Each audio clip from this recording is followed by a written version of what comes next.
Now, if we're being completely honest, we could just stop the video there. I mean, if you're hearing what I'm hearing, this thing is adding so much energy. This thing is adding so much body, so much movement, and so much character. Now, if you want to skip all of this talking and just hear sound examples of what this unit sounds like, then I've looped them at the end of this video and you can fast forward to this timestamp here to watch that. Now, we all know this Fatso has always been a great compressor. If you've never heard it do compression before, then check out this next clip.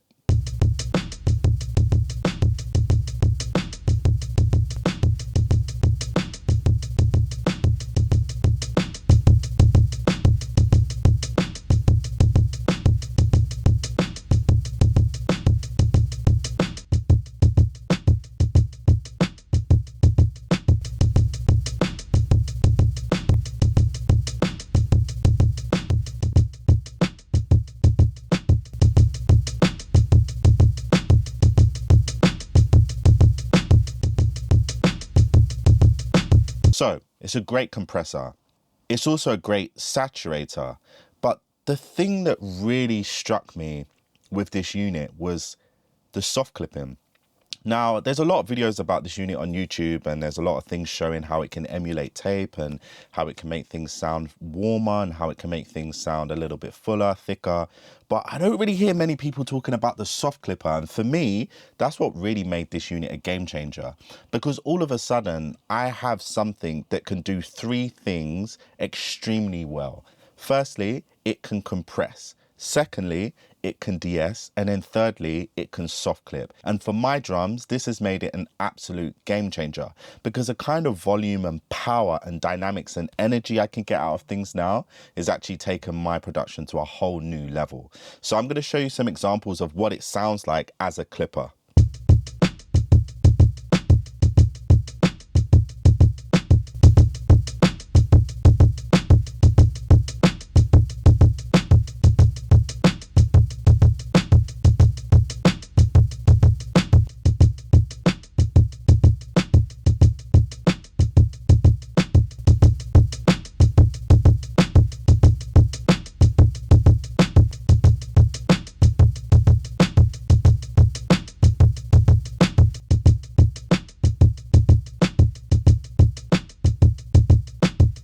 So as you can hear, this thing is adding a ton of girth and a ton of energy to my drums. I've done my best to also level match this as well. So these should be level matched within 0.1 dB.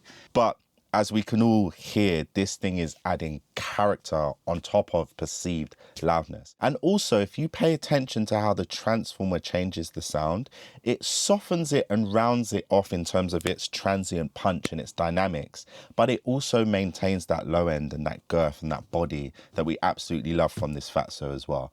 So for me, using this on drums is going to be an absolute game changer, but not just drums. It also can be used as a great distortion. So I had this Moog bass line that I played in with my Moog grandmother. Listen to the difference that it made by using the distortion clipping of this unit on that synth.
So all of a sudden, this thing now sounds like it's in a Dune movie score, right? Because what it's done to the reverb by bringing it forward and adding that movement is giving it tons of energy, but also it almost feels like it's added a form of excitement into those upper harmonics as well, which is also giving it that bite and making it cut through.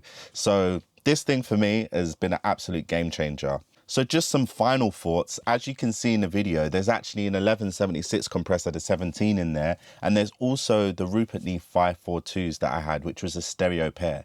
But honestly, I'm now actually putting those up for sale on Reverb. So if you want to buy them, they're going to be up there for a great price, great bargain. Because for me, in this one unit, I'm now getting the tracking compression that I need, because I didn't even get into the different types of compressor there are on this unit, because there's so many videos on this unit on YouTube that you can just watch some of those other videos to see what it does as a compressor. But it's got an 1176 emulation in there. It's got an SSL G-Bus emulation in there. It's got an SSL talkback mic emulation in there. It's got like a DBX 160 type VCA compressor emulation in there. But then it's also got a combination of the Spank, which is the SSL talkback mic, which is famous for that drum sound. It also has that in combination with any of those other compressors that I mentioned. So as a compressor, this thing is so versatile. So the 1176 kind of became a little bit redundant for me. And with the 542s, I was using those to kind of add a smoothness, a warmth, and a general tonality. But I'm finding that I can get something similar from engaging the transformer and also playing with the warmth on the Fatso. So it's made those two units for me a little bit redundant, and I'm going to be keeping this one in my rack moving forward. Now, if you happen to be in the UK and you're looking to buy or try one of these units, then be sure to check out SXPRO. That's where I buy all of my gear and equipment. I like dealing with Dell, so ask for Dell. The other guys are great as well, but Dell just happens to be my go-to guy, and you can just tell him that Alex Elliott sent you. If you liked this video and you found it helpful, be sure to let me know in the comments down below. If there's anything you want to know different or any questions you have, be sure to let me know in the comments down below. And don't forget to like and subscribe.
If you liked this video and you found it helpful, be sure to let me know in the comments down below. If there's anything you want to know different or any questions you have, be sure to let me know in the comments down below. And don't forget to like and subscribe.